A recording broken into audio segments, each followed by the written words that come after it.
حضرت قاسم رضی اللہ تعالیٰ عنہ کے مقابلے کے لیے بھیجا.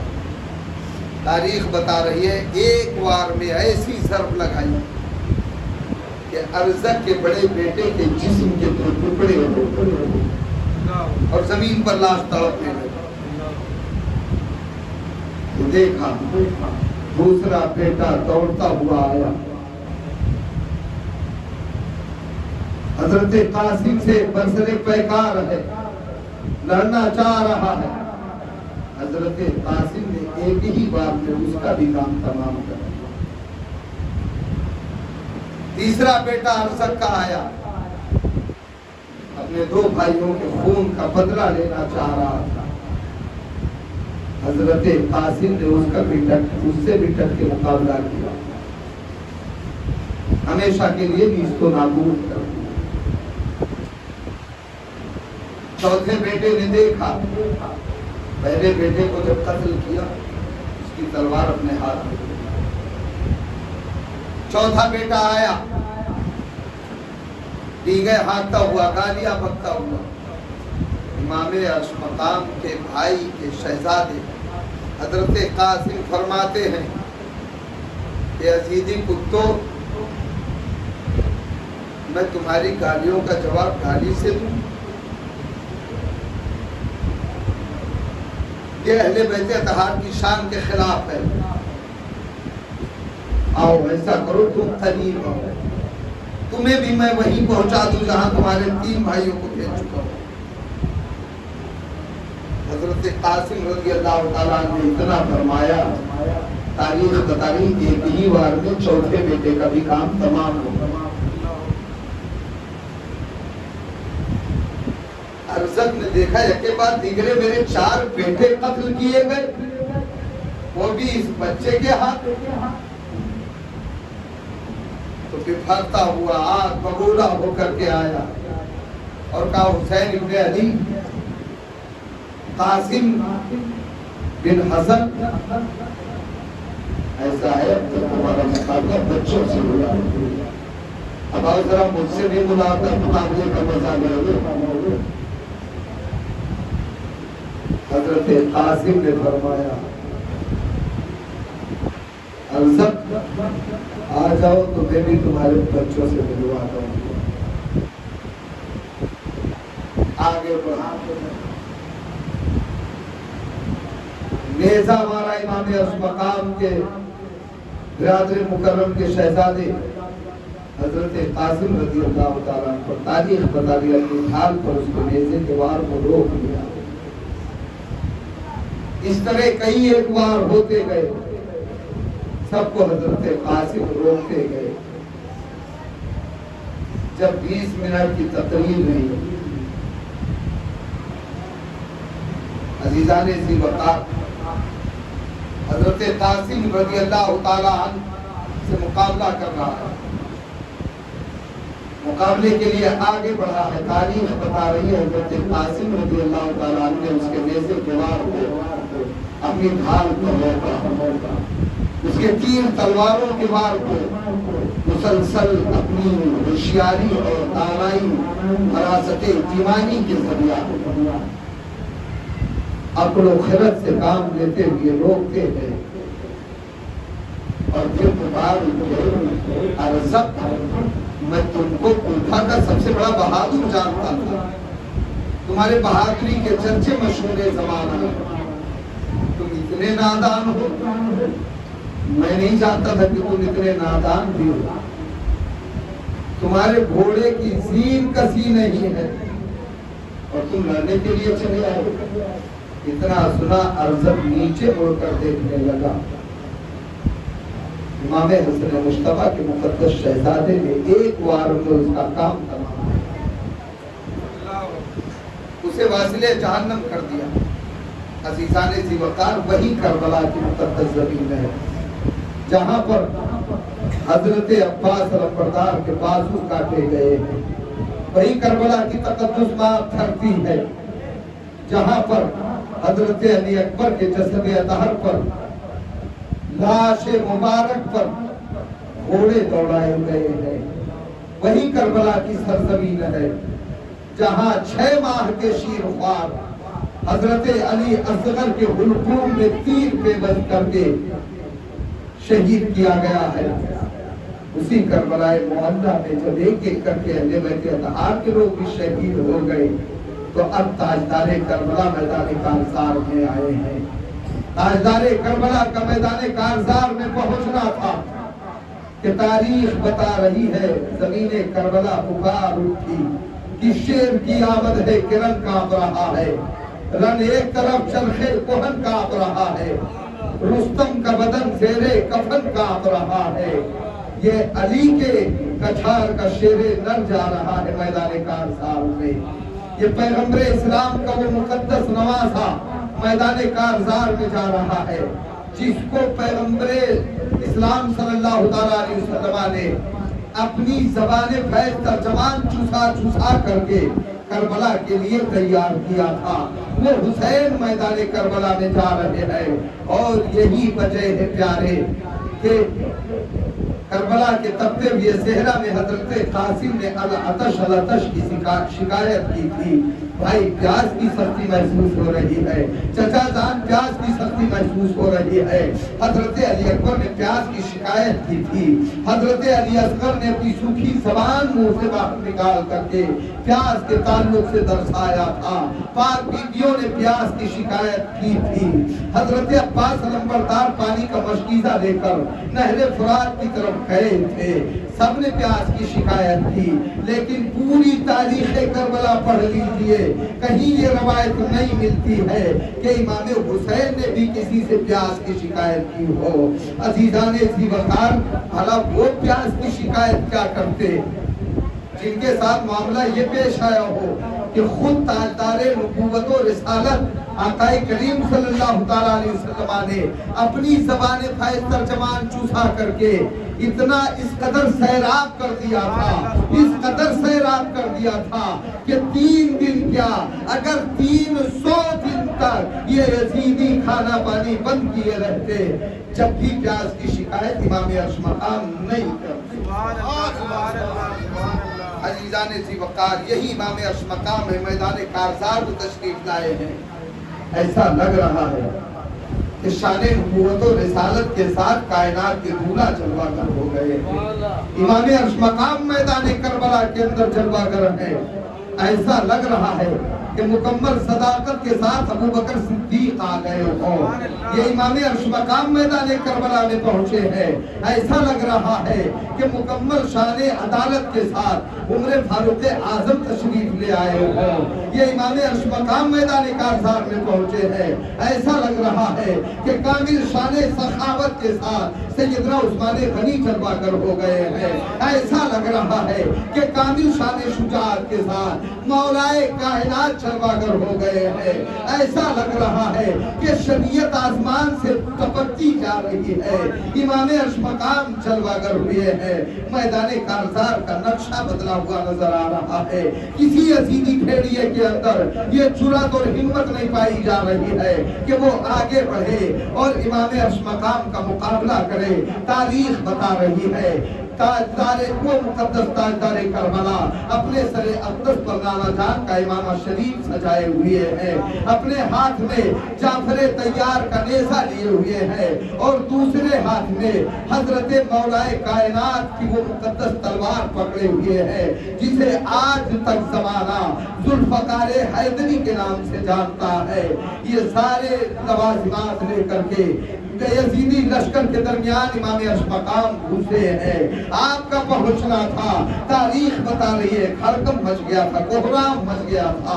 یزیدی لشکر کے درمیان میمنہ کی طرف جا رہے ہیں تو صفے کی صفے الٹ دے رہے ہیں۔ امام عرش مقام اگر میسرہ کی طرف جا رہے ہیں تو لاشوں کے انبار نظر آ رہے ہیں۔ امام عرش مقام قلب لشکر کے اندر جا رہے ہیں تو یزیدی لشکر کے لوگ دم دبا